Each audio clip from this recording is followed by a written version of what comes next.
Kaya nito, ha? Si Sunny Dominguez. Kababata ko to. Tabaw.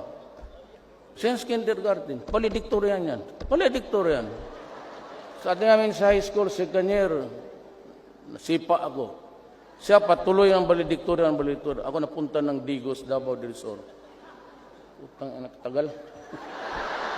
Na took me 7 years sa high school. Oh, panak ba lang.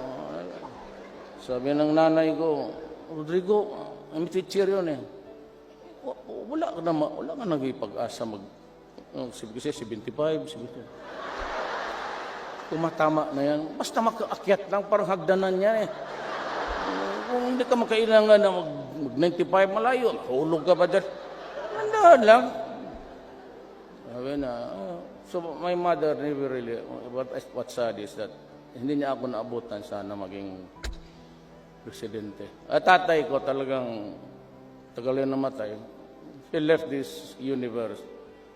Talagang walang sabi niya hanggang pantalan. Bisaya yan eh. That's a cliche or an idiom in Visayan. Pag sinabi hanggang pantalan ka lang, ibig sabihin yung kargador ka lang. Ayan ang tatay ko, ikaw? Hindi kami no, I mean, he died. Hindi ko masaya maganda ang relasyon. Kaya hindi siya believe sa akin. Na ikaw, pantalan ka lang. Si kargador, gusto mo? Sabi ko, basta bayaran lang ako, sige karga ko. Okay naman yan. Kaya 75. Sino ba? Yasay. Karumate ko man to. Karumate kami sa law school. UP siya, Padre Paura, San Beda ako.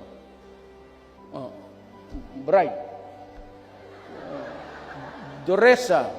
Doon ako napunta sa high school na nandoon si Doresa. Naabutan ko siya. Nauna pa siya graduate sa akin. Anak niya. High school. Ano ba to? Totoo. Doresa was valedictorian pag-graduate. Puro yan sila valedictorian. Ang defense secretary, General Lorenzana. Alam mo, hindi ko alam yan. Pastor Kibuloy is from doon pinanganak ko, Tabato City. Si Delvin assigned on sa, he brought in the second, 1 battalion of the Scout Rangers noon. Davao, magulo. At siya, tapos nakilala kami because I was mayor. Kaya siya, nung naghanap pakapa ako, valedictorian. Alam mo kung sinagsabi sa akin? Pastor Kibuloy. Yan ang valedictorian namin. Sa PMA. PMA ito. Puro valedictorian. Kair. Good lawyer. Si General Esperon. He is my advisor sa national security. So, tignan mo ang buhay. Tignan mo ang buhay. Trabahante ko lahat.